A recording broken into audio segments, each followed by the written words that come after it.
Today's episode of Hidden Forces is made possible by listeners like you. For more information about this week's episode or for easy access to related programming, visit our website at hiddenforces.io and subscribe to our free email list. If you listen to the show on your Apple Podcast app, remember, you can give us a review. Each review helps more people find the show and join our amazing community. And with that, please enjoy this week's episode. Long ago, during the second millennium BC, before Agamemnon and his long-haired Achaeans would plunder the stronghold on the proud height of Troy, there ruled a king by the name of Minos, child of Europa, son of Zeus. His capital was the commercial center of the civilized world, a naval superpower with ships that were said to have sailed through the gates of Hercules, navigating the open seas of the forbidden, unknown ocean waters of the Atlantic that formed the enormous river that encircled the earth. But Minos' kingship came at a cost.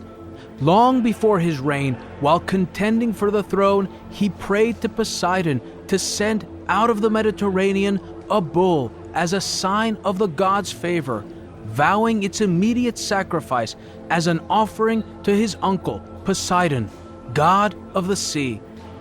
Poseidon answered, the bull appeared, and Minos took his throne.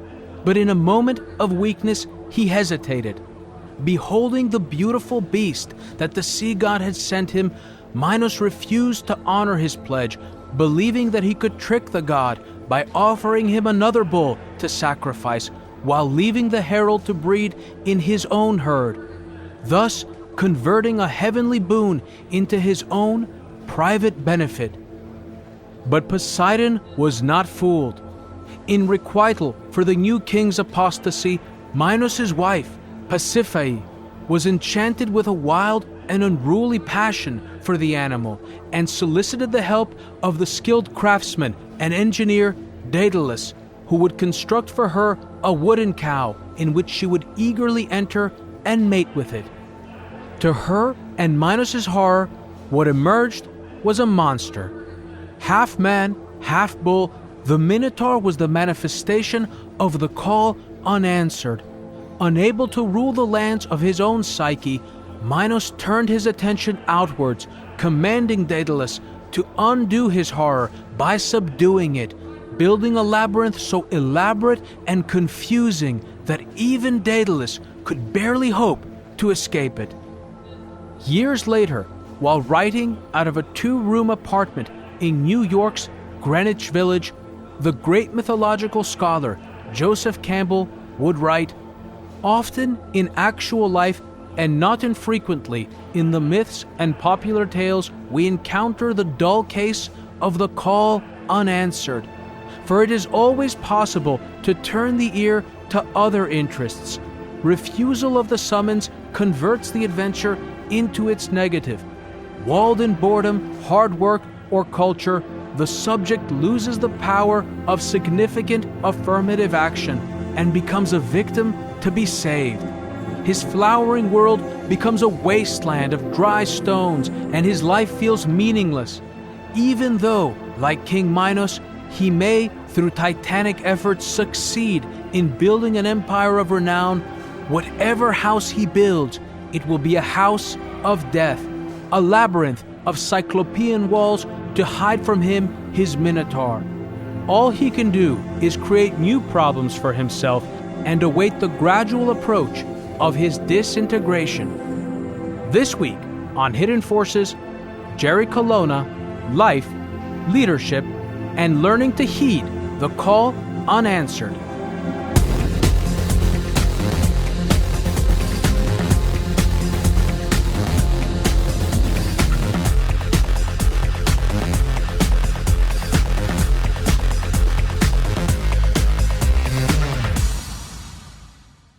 Jerry Colonna, welcome to Hidden Forces. Thank you for having me. It's actually really fun to be here. Yeah, well, we hung out for like half an hour. We did. We did, because You were early, and we were having some technical problems here, but and I was exhausted. You were exhausted, but it was good. It worked. You said 5 interviews today, right? Amen, brother. Wow. There's like some ideal number to do before you get to the perfect recording. I think 5 is a little too many. I think maybe 1 or 2 is the good amount. Yeah, I think that you don't would want be to do right. more than 2. That's right. But you know what? Whoever was number 3 got real lucky. All right. I'm actually here for you. I'm good. I'm sure you are. I read your book, Jerry. As you know, I was speaking its praises earlier. It really is a great book. Thank you. And I really appreciate the carefulness with which you undertook that. It means a lot to me. Yeah, no, it was my pleasure. I had an uncharacteristically work-wise difficult couple of weeks. Normally, I never book more than 1 guest a week. Mm. And I had booked 1 guest last week, originally, weeks out, but then I got contacted by the Secretary of Defense who wanted to come on the program. So I had to find a way to accommodate that. So I doubled up last week. And then you were originally scheduled to come on a few weeks ago. That's right. And we had to reschedule you, and I had another guest this week. Right. So I've done 4 episodes. This is the 3rd. I have another one tomorrow in 8 days. So when I had to read your book, when I sat down, I was like, all right, I got to get through this. I got to make sure I do it, because regardless, I have to read the book. And when I started reading it, it sucked me in very quickly. Oh. It felt very much like the undertow in a current. Mm-hmm. And I told you it reminded me, it's not exactly, but it reminded me, it's in the vein of Joseph Campbell. It's in the vein of the mystic sort of quality. Thank you. I mean, that's a very, very high compliment. Does that resonate with you? It makes me a little uncomfortable to think of me in that light. The part that makes me feel comfortable is, and I think I mentioned this a few times in the book, I stand upon the shoulders of giants. I am nothing without the people who have taught me. And while I had never met Joseph Campbell, he taught me. And so if I can evoke the spirit and the feelings, then I may have done something good. So, Jerry, can you tell us, for our listeners, how did you come to this point where you are today, sitting here in this interview chair, talking about a book that you wrote, given your background as an investor in the 90s? What was the path that got you here? The path was windy, unexpected, pockmarked with, here's a reference in the book, to asteroids. It probably begins with my actually walking away from the venture capital business, and perhaps walking into the rest of my life, although not knowing that that's in fact what I was doing. You were a founder of Flatiron Partners with Fred Wilson. That's right. Who now is Union Square Ventures. That's right. We founded Flatiron in 1996 and shut the doors effectively. I mean, we had some follow-on investment activity, but effectively shut the doors in 2001. So it was a very brief period of time. I mean, it felt monumental at the time, but it was a very brief period of time. But it set me on a particular path really for the rest of my life. What caused you to shut it down, to make that decision? Because as I understand it, that came from you, right? Fred wanted to continue, or maybe to start a new fund with you, but not for you guys to part ways. Right. Well, the first step in the process was that by the time the fund was shutting down, we had one sole limited partner in what was at the time Chase Capital Partners, and then became JP Morgan Partners, because JP Morgan and Chase merged. And they were rethinking all of their investment strategy. And we were faced with the choice of going out and raising a new fund with independent investors. And the challenge at the time was that I knew that I could not continue. I had to stop. And so I think that's what you're referring to when you say it was my decision. It didn't feel like a choice. It felt like it was like one of those moments. You hit the wall? I had hit a wall. I had hit a wall emotionally and physically and existentially, and I knew that I couldn't continue. What precipitated that? I think that the clearest thing that was going on was that starting in around 1999 into early 2000, I began entering a major period of depression. You know, you often are cognizant of these things after the fact. You can see them more clearly after you've been in that path.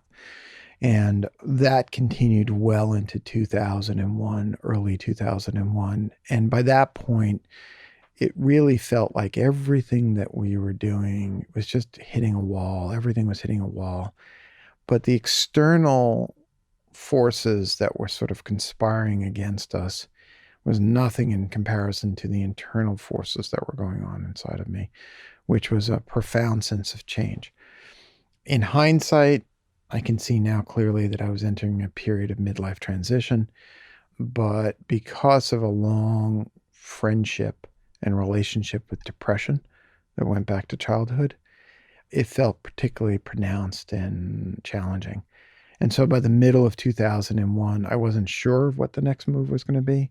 In fact, I made a move into JP Morgan, but by the early part of 2002, it was clear that that was not the right move for me either. So it wasn't the first time that you had dealt with depression. Correct. And you were in your, what, mid to late 30s at the time?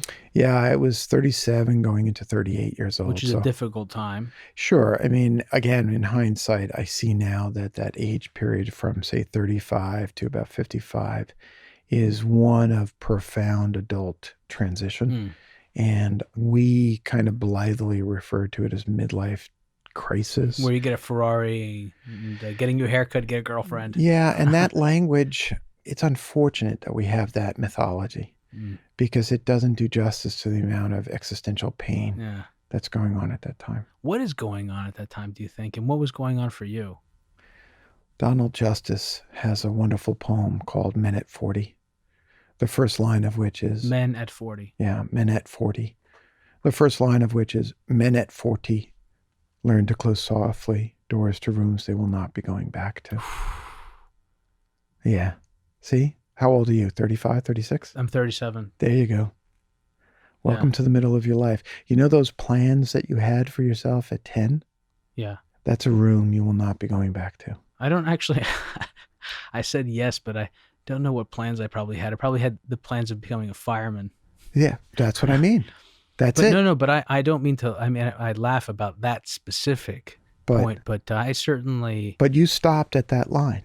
Well, the thing that, you write about this in the book, you write many things in the book, but one of them had to do with what I think is a common feature, which is people that are successful or who are ambitious and find themselves, whether it's on the corporate track or the entrepreneurial track, but where the tractor beam of their own ambition.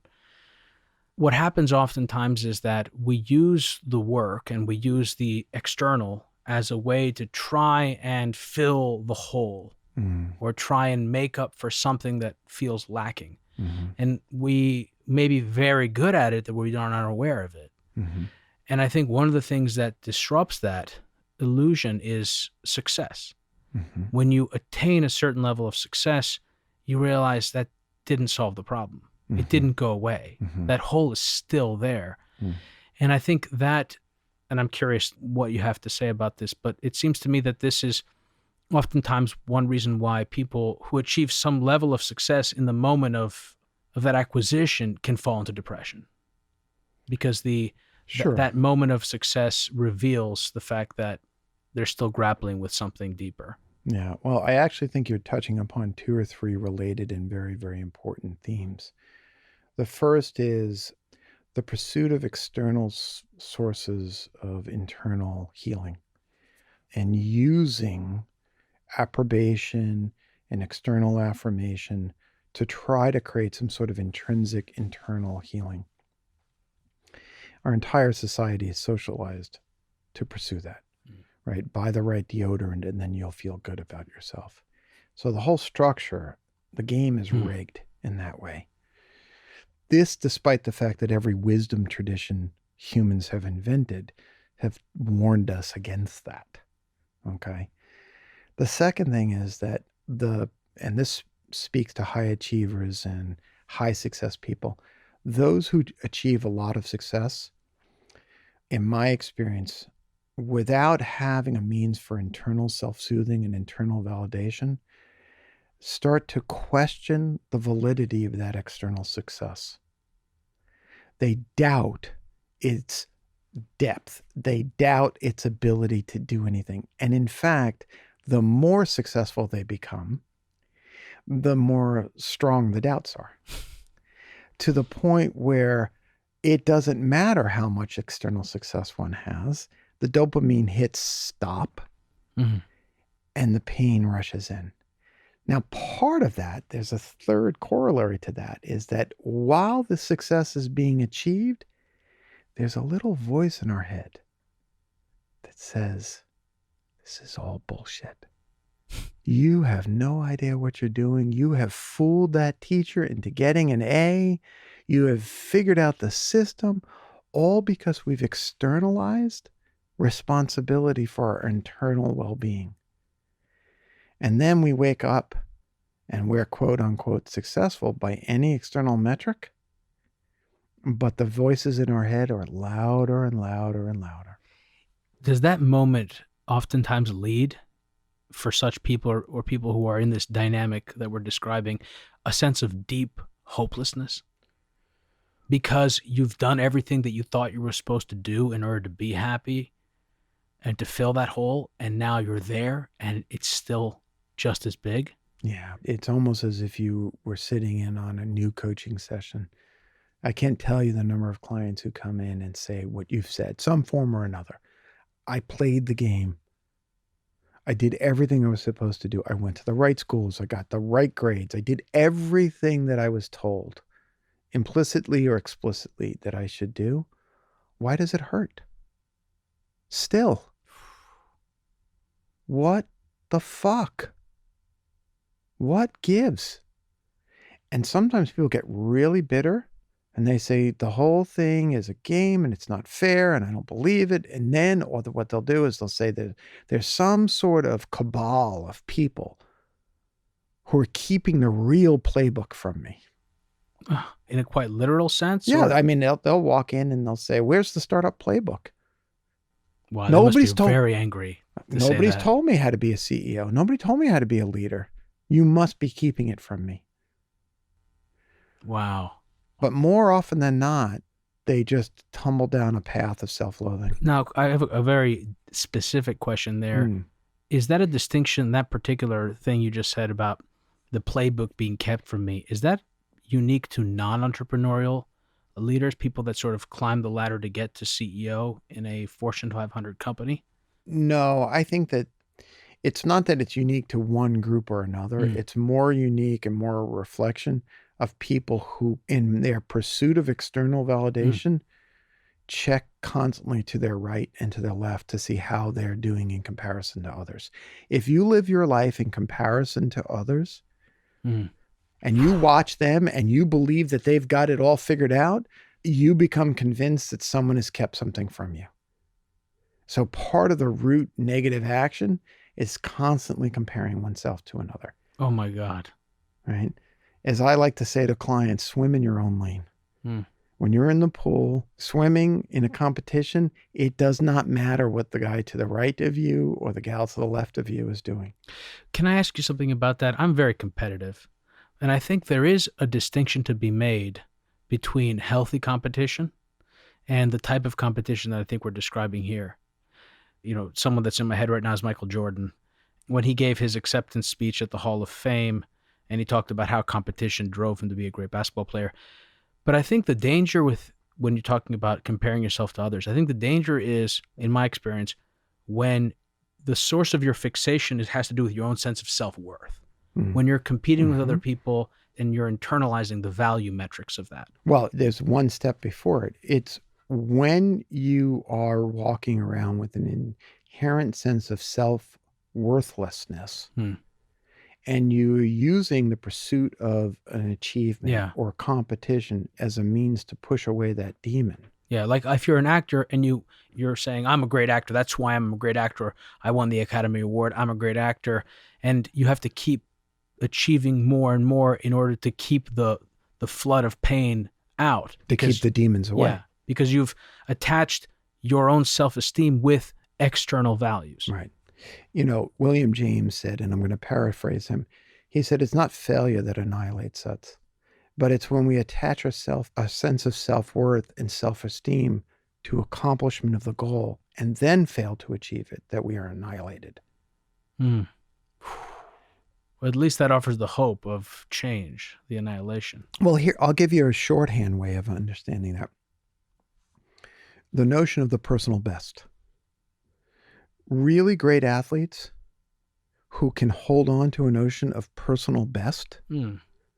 that's powerful. Like your whole face just lit up as soon as I said it, because I think that's what you mean by healthy competition. Mhm. I'm not annihilated by not achieving my personal best, but I strive every day to achieve my personal best, which is very, very different than the best in class. Because the truth is, no matter how good you are today, tomorrow somebody's going to be better. Yeah. Well, I think also the litmus test would be if your company goes bankrupt, Mm-hmm. or if you fail to meet expectations in the fourth quarter, or some other external metric doesn't hit properly. How do you feel personally? And I think that a healthy reaction to that, though when you're younger, I think it's more difficult to disassociate yourself, but I don't think it's unreasonable to get to a place where you can significantly disassociate the way you feel personally and how your life is from your work. I think you're using the word disassociate. It's the wrong word. Well, no, I mean, the word that would occur to me is a Buddhist concept of non-attachment. Yeah, non-attachment. Which is different than detachment. Yeah. Non-attachment is I am not attaching my sense of self-worth from the achievement of a particular financial outcome. Mm-hmm. And there is something liberating around that. It doesn't mean I don't continue to pursue. It doesn't mean the removal of, say, ambition or competition. It means that I am motivated by achieving a personal best. Mm-hmm. Like I'm excited about the book, but my challenge will be to make sure that I am not knocked on my butt at the first negative review I get. Right. And this is a particularly difficult line to walk because the book is remarkably personal. No one could fault you for taking it personally. I mean, that would be very easy for someone to say, oh, they don't like it. They don't like me. That's right. I could They say, don't like it. They don't like me. Well, see, it's that conflation. Yeah. That's the danger point. Yeah. So I have another question in the vein of what we're talking about. When people are younger, I've seen all sorts of, and in myself too, and in my own attempt to, I'm a work in progress, as we all are. Which means you're alive. Yes, absolutely. And I've seen how I was when I was a bit younger in terms of how hard I worked and how hard I work now. And I see other people at different ages. And I think I heard you also, I think it might have been, we were talking about this earlier, you did an interview with Tim Ferriss, which was phenomenal. Tim is excellent at these type of interviews. So I do recommend to listeners, if you want more of Jerry after this, to hear that episode with Tim. But I think with Tim Ferriss, this came up, which is that when you see someone in their 20s working like an animal, you say that person's ambitious. But if you see someone in their 50s doing that, you really stop and wonder, what is that person running from? And I know people in their 50s and 60s, late 60s working like that. And I think that I think part of it is, I think there's an irrational desire to believe that if you work hard enough and if you're important enough to enough people, that you won't die.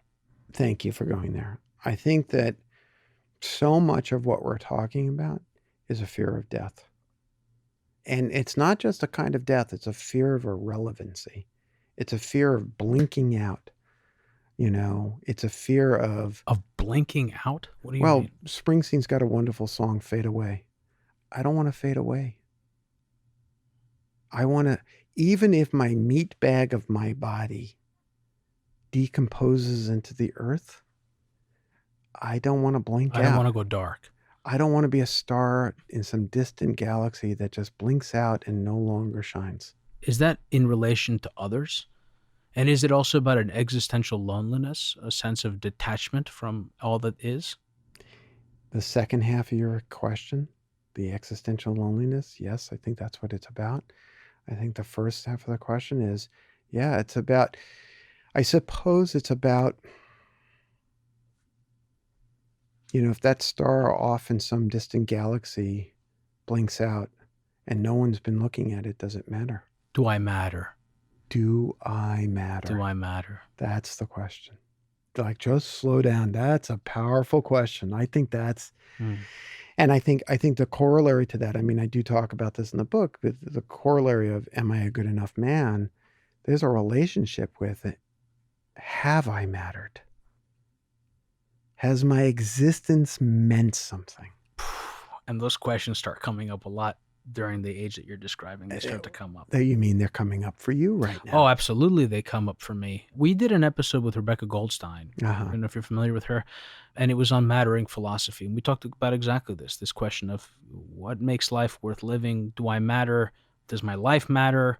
Who do I matter to? And as a central sort of driving question. And I think this question has become more and more important in the age in which we live. And I think it's one of the reasons why interest in moral philosophy and epistemology and things like this have been coming up for people. Moral philosophy, not epistemology. Well, and I think it's one of the reasons why people are reaching for different wisdom traditions, different religious traditions, different spirituality. Yeah. They're looking for a sense. Well, I pause because I think we're going down a path that I'm not a big fan of, which is to presume that we're in some sort of new age. I think this is just the human condition. Some people do believe that. Is that what you mean? The idea I'm that not this so is sure. some global awakening? No. Yeah, I don't feel that way either. I think this is what our ancestors have been talking about for millennia. I think people feel that way when they're awakening. Yes. And they're like, oh, everyone's waking up too. That's right. We're in this new age. When in fact, if you go back in time, there are millennia-old field guides, if you will, to the human existence. Well, the late 1800s to early 1900s in America was a period, at least in the literature, that was profoundly more, I don't know what the word would be to describe it, but you had this movement of mind cure, and you had all this, what would be considered today positive psychology, some version of it, or positive thinking, or The Secret. These things have been around forever, and I think if anything, they were bigger then, and they have to do ostensibly with a falling away of other things. I mean, that was a period where religion was being assaulted by the rising consumerism of the time. I think the world changes when the things that we anchor our lives to or ourselves to fall away can leave people sort of feeling desolate. Sure. And I think that if you map human development, individual human development against that, you could also look at this through the lens of the experience that you were just talking about before. Boy, do those questions show up, quote, at this age. And I think ultimately the question is, we got into this by talking about the fear of death, but the fear of death is very much linked to the notion that it's not merely the fear of dying. It's the fear of dying and not having mattered. And that, I think, underlies the sense of I need a purpose, I need a direction, I need a point to my existence. And that chain of thinking often leads to existential, philosophical shifts forward in new thinking. But all of the new thinking has lineages that go back millennia.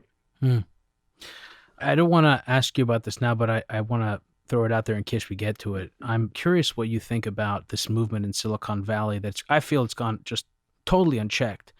And it comes in the form of, uploading consciousness to the computer and biotechnological hacks to your body so that you can live forever.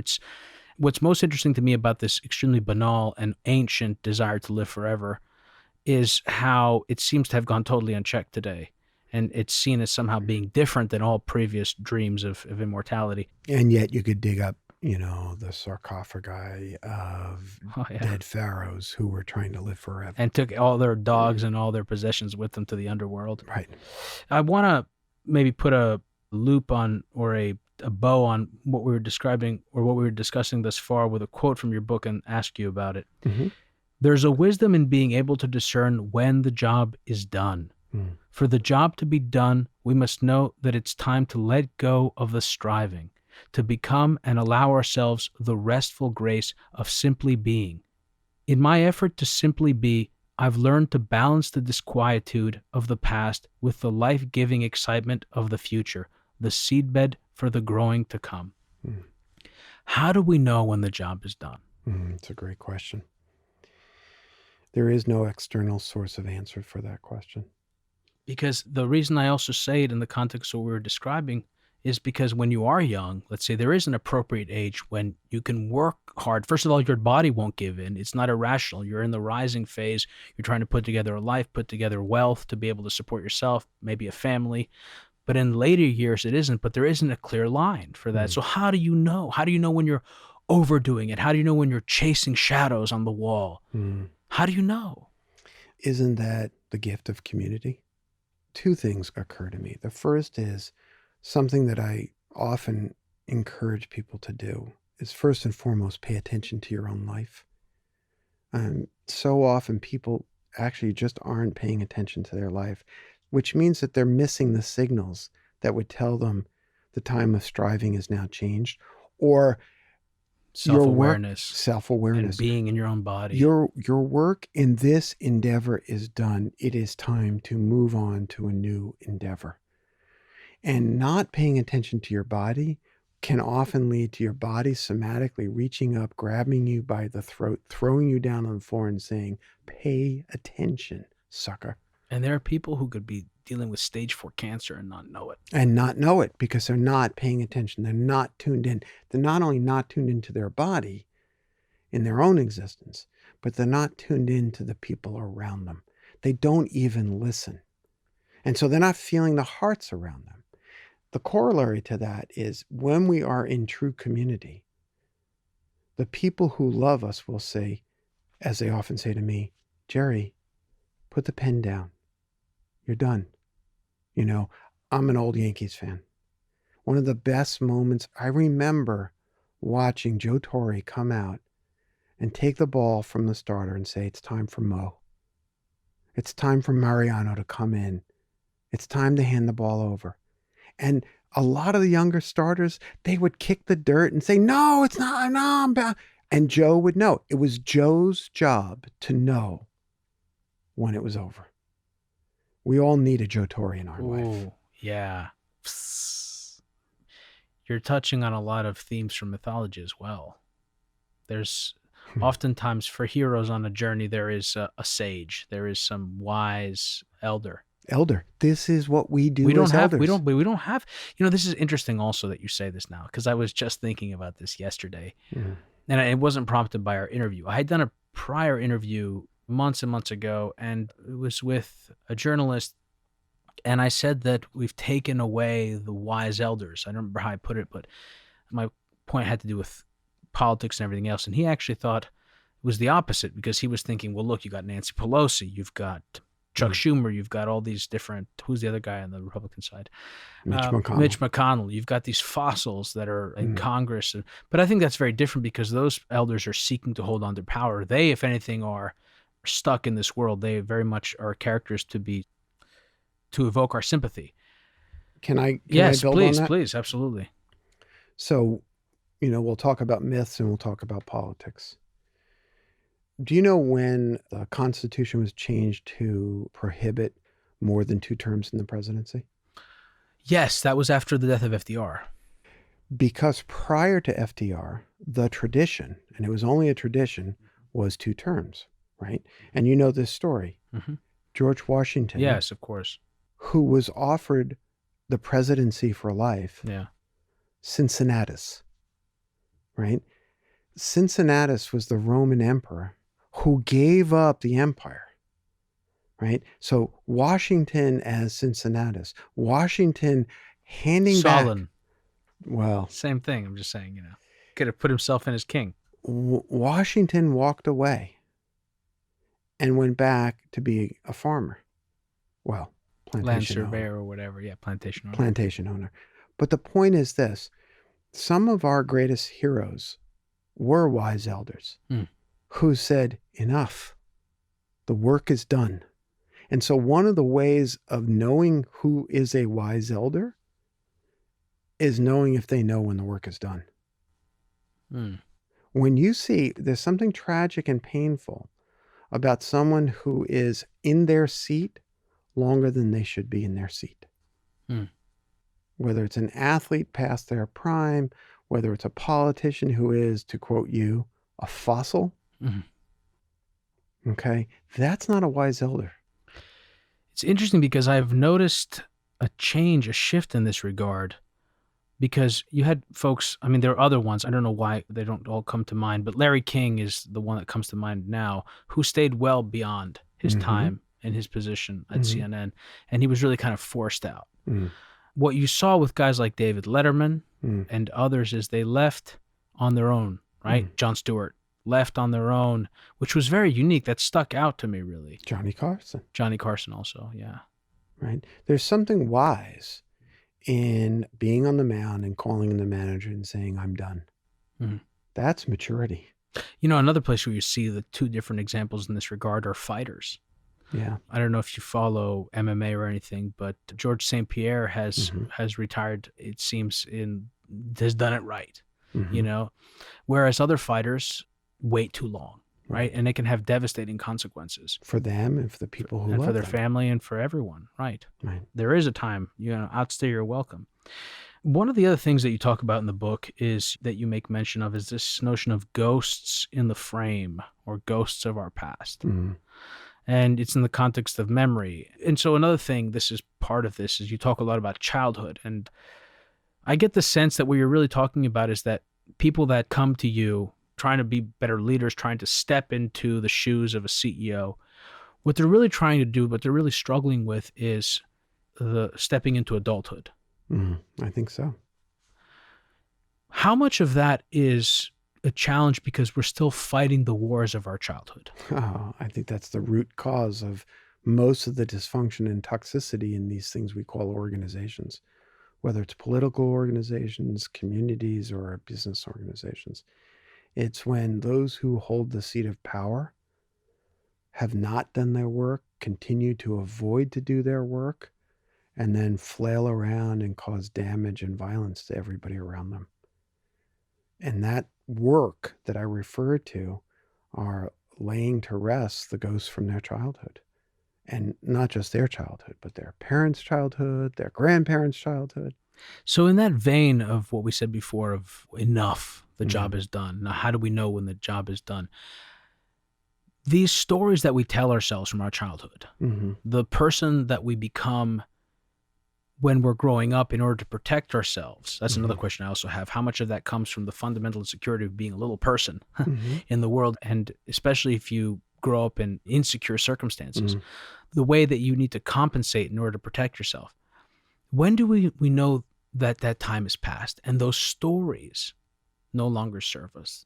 They're not for us anymore. We're past that now. Okay, so let's lay out what those stories are. And they're not just stories, right? They're belief systems, they're structures, they're habits, they're the way things are. Maybe you can give an example. Yeah, I'll give an example. So because of the violence of my childhood, I internalized a belief system, and it went like this. It's better to be anxious than angry. Better to be anxious than angry.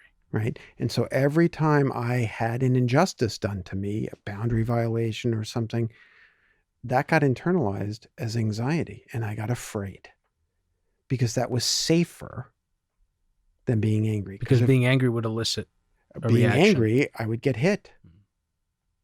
Either I would get hurt or somebody I loved would get hurt.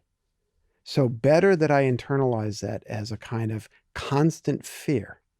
Okay, now fast forward into adulthood. I have a certain amount of modicum of power. I am going to set up my organizations to be conflict avoidant. I'm going to make sure that we never, ever disagree openly. That all conflict becomes passive. You hit a trigger point on me. Oh, yeah. And so then what happens is I'm a really, really nice guy that's really well liked, but inside I'm raging. Now, from an organizational perspective, I'll step in as a coach and I might see an organization stuck and unable to move forward with innovative ideas because innovation causes conflict. Something has to be said no to. On a personal basis, we often see this constant low-level hum of anxiety. Nothing I ever do is good enough. Nothing I ever do is good enough. Because their ability to just stand up and say, enough, I don't want to do this anymore. Stop attacking me. Stop it. That's been squelched. They've been made safe. They've been able to grow into adulthood, a form of adulthood. They survived their childhood. But somewhere around that magical age of about 35 to 40 years old, the house of cards starts to fall apart. Right? And at that point, the systems that got me to where I am break down. Organizations start to fail around them. They might even lose their job. They might even lose their spouse. And then that's why I say to blithely refer to this as midlife crisis, that's not fair. Hmm. It's the moment in time in which the systems that got you to where you are, safe, warm, and happy, have outlived their usefulness, and they need to be put to rest. There's a quote from, I have a number of quotes in this rundown, by the way, for our listeners. I think it comes up to 14 pages. Yeah, 14-page rundown. And I've got quotes from a number of people. Most of them are yours, but I've got a bunch from Joseph Campbell. And all of the Campbell quotes are from Hero of a Thousand Faces. And there's this one part here, I'm not going to read the whole part, but it is in reference to a dream that he quotes from the journal of Carl Jung, which he recorded from a session he had with a woman. And he's talking about these, what he calls vapors, odd beings, terrors, and deluding images that come up into the mind from the subconscious. And he says, quote, "These are dangerous because they threaten the fabric of the security into which we have built ourselves and our family.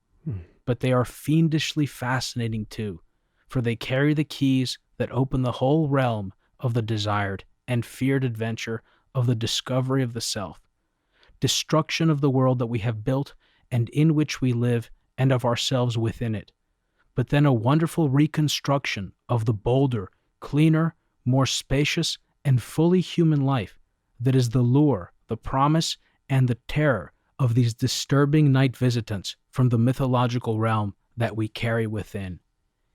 What an amazing quote. Well, his work is phenomenal. I mean, I have relied heavily, not necessarily on Joseph Campbell, though his interpretations have been valuable.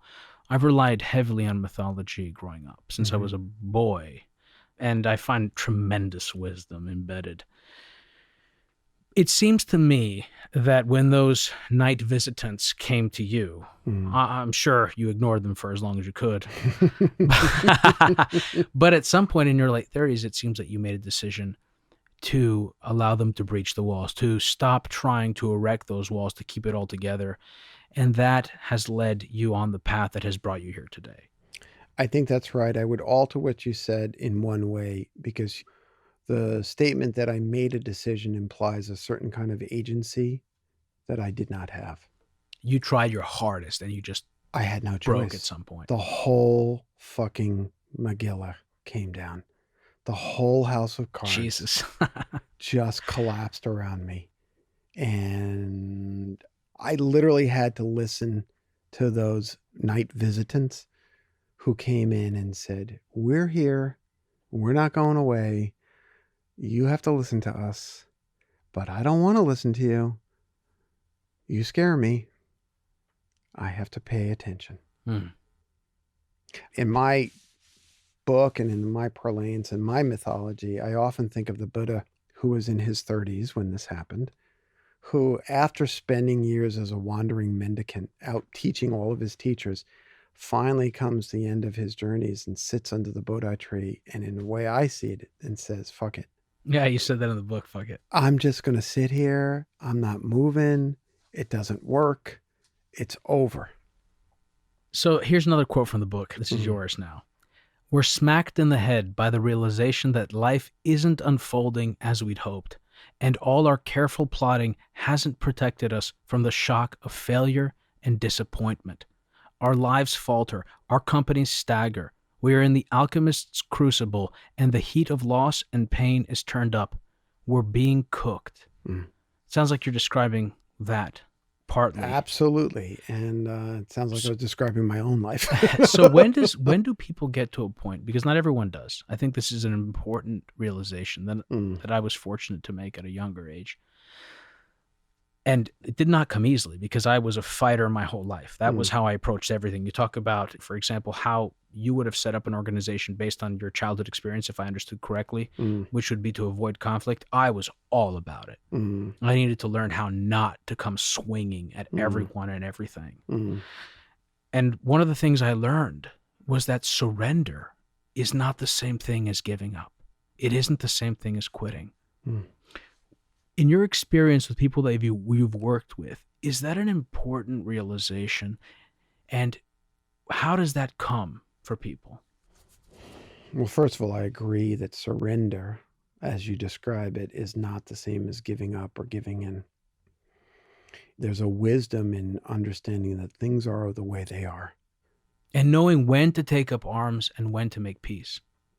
Exactly. I do speak in the book of strategic retreats, of being able to pull back and move into a different direction so that you can live to fight another day.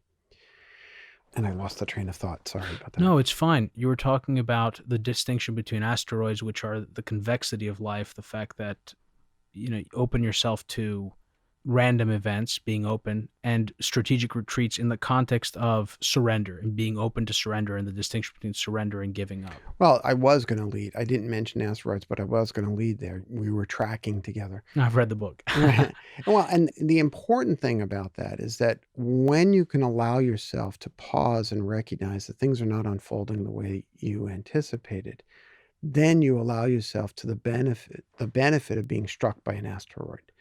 You allow yourself the benefit of having a random, beautiful event show up and alter the trajectory of your course.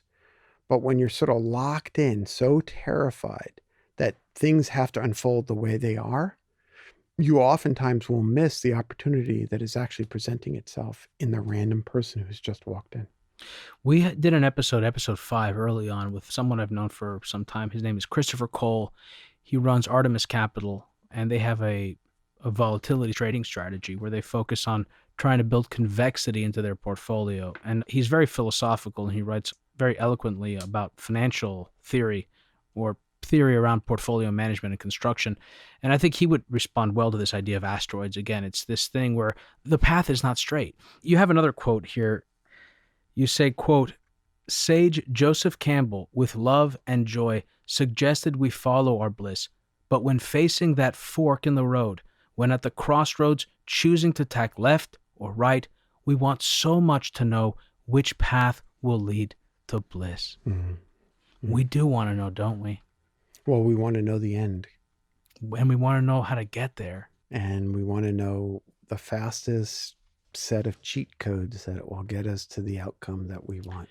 And I want to ask you about, this is the point you were making, or I think you were going there, or I'm steering you there, but I'm going to say one more quote. This is not from me, this is from Steve Jobs. I'm sure you've heard of it. A lot of people have heard this quote. "You can't connect the dots looking forward. You can only connect them looking backwards. So you have to trust that the dots will somehow connect in your future. You have to trust in something, your gut, destiny, life, karma, whatever. This approach has never let me down, and it has made all the difference in my life." I want to let you respond to all that, but I also want to say, having been through some things myself as well, as many people have, I learned that there is value in having faith. Having faith that things will work out, but that working out isn't that things have to be the way you want them to be. And also realizing that the way you want them to be doesn't necessarily mean the way they need to be. That they'll work out the way they're supposed to work out. And this sense of a hidden order to life has been, for me, in difficult moments, has made all the difference.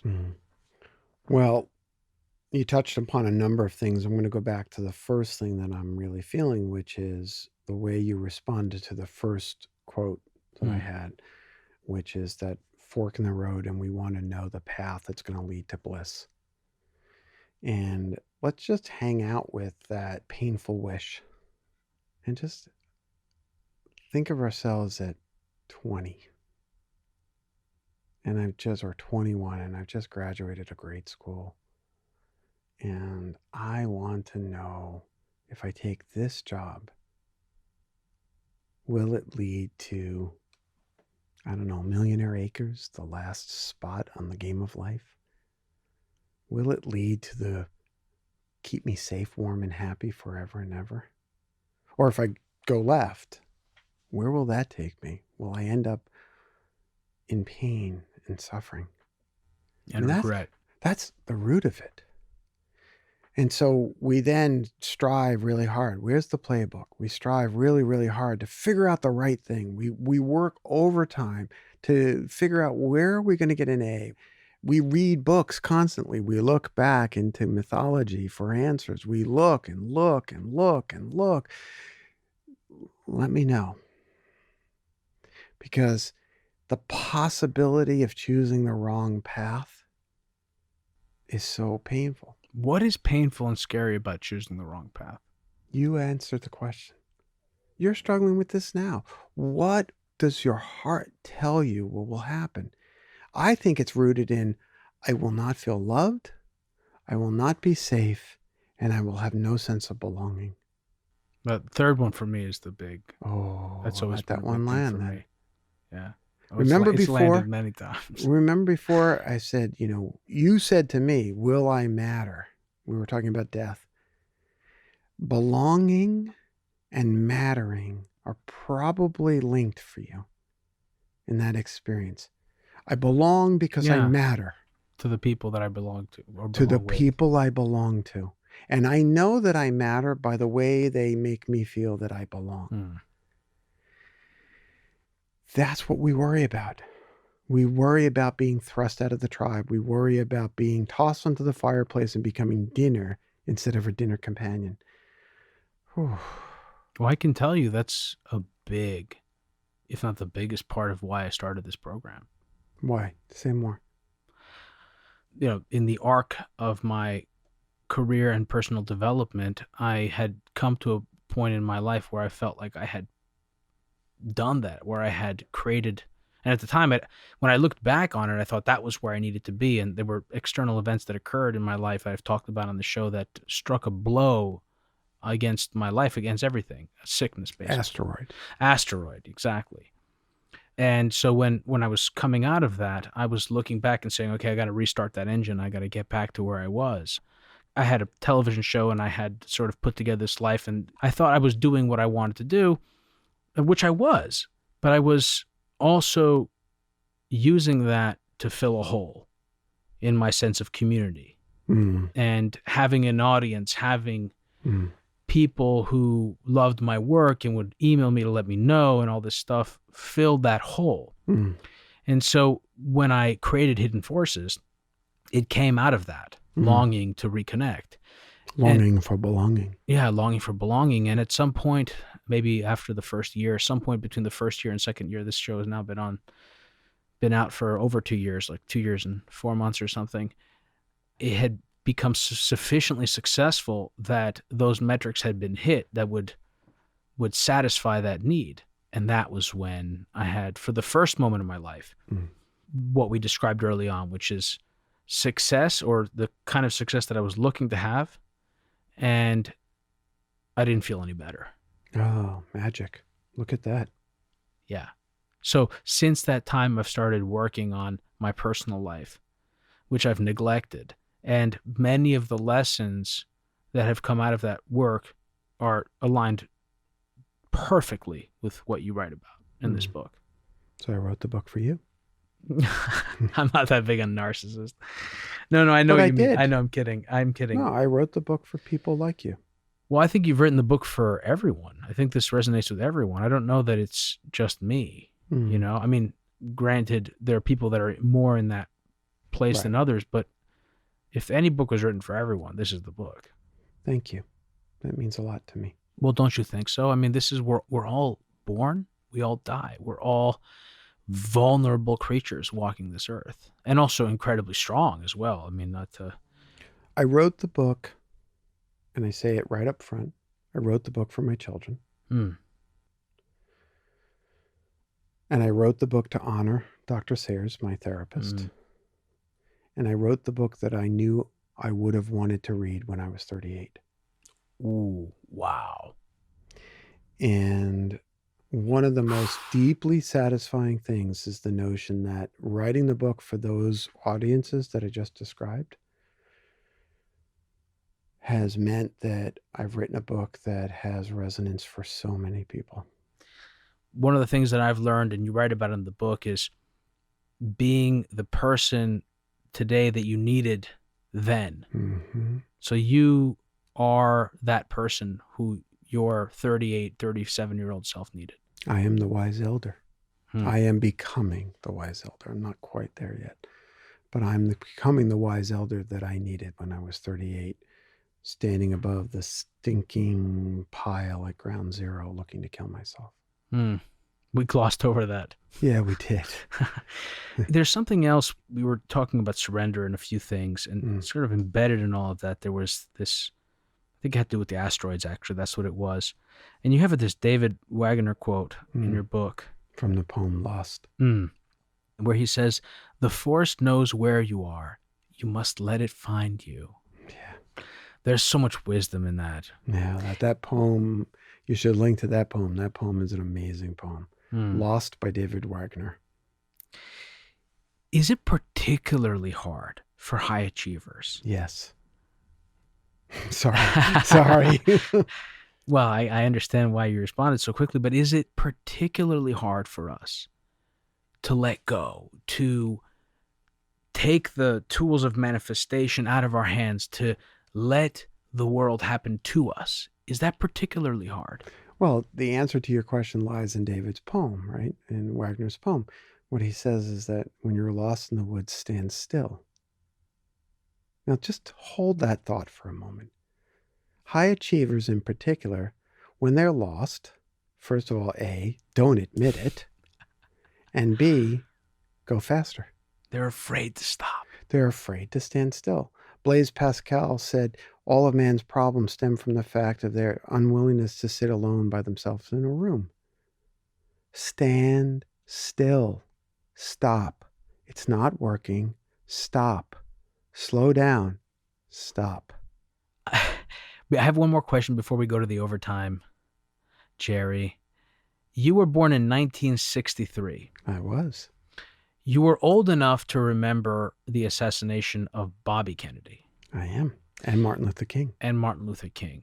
Bobby Kennedy, it is said by those who followed his life closer than I could have, that he was changed by the murder of his brother, the cold blood murder of his brother. And that it made him perhaps ready to be president. Perhaps he could have been a great president. We'll never know. But there's that famous moment captured on film on the back of a pickup truck. I think it was in Indiana, after he got the news of Martin Luther King's death, and he quoted a line from Aeschylus about suffering falling drop by drop upon the heart. It reminded me of a quote from your book where you talked about a rabbi saying that we put things on the heart. I can't. So the story is, and this comes by way of my teacher, Parker Palmer, and he tells the story that a student comes to the rabbi and says, "Rabbi, why does the Torah tell us to place the words? Why does it say that we should place the words of the Torah upon our hearts? Why does it not say we should place the words in our hearts?" And the rabbi says, "Our hearts as they are hard. And so we place the words of the Torah on our heart. And there they sit until the heart breaks open and the words fall in." So that, it reminded me very much of Bobby Kennedy and the way he talked about suffering. And my question is, in the process of maturation, the process of becoming a great leader, in the process of growing up, do we need to suffer? Is suffering a requirement to growing old, to growing up, and to becoming a great leader? Your question is moot because it implies we have a choice. The first noble truth of the Buddha's Four Noble Truths is that life is filled with suffering. The second noble truth is that avoidance of suffering increases suffering. The third noble truth is the truth of the cessation of suffering. Suffering can end. And the fourth noble truth is the eightfold path, the steps to the end of suffering. I understand the implication. People will read my words and think that I'm glorifying and romanticizing suffering. God, no. It sucks. No one suffer. Unfortunately, we will. We are human. It's part of the human condition because we are socialized. We are born wishing the world to be other than it is. And then we have to face the stark reality that the world is exactly the way it is. And that hurts. People die. Dreams die. Horse chestnut trees die, to quote from my book. People, dreams, disappoint, falter. We get illnesses. This is truth. Mm-hmm. But it's the avoidance of that truth that creates suffering. You know, my own experience, the moments that I've experienced of bliss, maybe there's a better word for it, have been in the deepest amounts of suffering where I've had acceptance of that suffering, acceptance of what has happened, of where I am, of who I am then and there. So I completely understand what you mean about... You're going to be wounded. No. Can you make that wound sacred? That's the task. Jerry, thank you so much for coming on the program. We're going to switch to the overtime now. For regular listeners, you know the drill. If you're new to the program, head over to patreon.com/hiddenforces or to hiddenforces.io/subscribe, and you can learn all about our subscription and how you can support the show with either the audio file subscription, which will give you access to this overtime where Jerry will reveal the path to happiness and also gain access to transcripts, not just of this episode, but all prior episodes, as well as these beautiful, gorgeous rundowns on this. This week, I've got murals of Theseus holding the sword and sandals he got from his father, Perseus holding the head of Medusa, and on and on and on. So thank you, Jerry, so much for being on the program. Thank you for having me. It's really been a delight. And that was my episode with Jerry Colonna. I want to thank Jerry for being on my program. For more information about this week's episode, or if you want easy access to related programming, visit our website at hiddenforces.io and subscribe to our free email list. If you want access to overtime segments, episode transcripts, and show rundowns full of links and detailed information related to each and every episode, check out our premium subscription, available through the Hidden Forces website or through our Patreon page at patreon.com/hiddenforces. Today's episode was produced by me and edited by Stylianos Nicolaou. For more episodes, you can check out our website at hiddenforces.io. Join the conversation at Facebook, Twitter, and Instagram at Hidden Forces Pod, or send me an email at dk@hiddenforces.io. As always, thanks for listening. We'll see you next week.